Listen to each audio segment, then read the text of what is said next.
സർവസൃഷ്ടിജാലവും തീർത്ത ദൈവമാ, സത്യകാതനങ്ങളിൽ നിന്നാദ്യജാതനാ, സൃഷ്ടിയല്ല പുത്രനാമേശു ദൈവജൻ, വിശ്വസിപ്പുമത്യരാം ഞങ്ങളങ്ങയിൽ.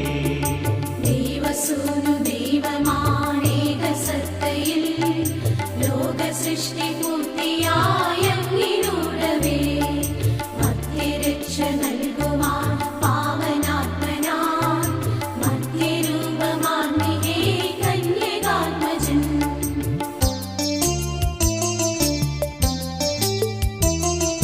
താതനിൽ നിന്നെന്ന പോ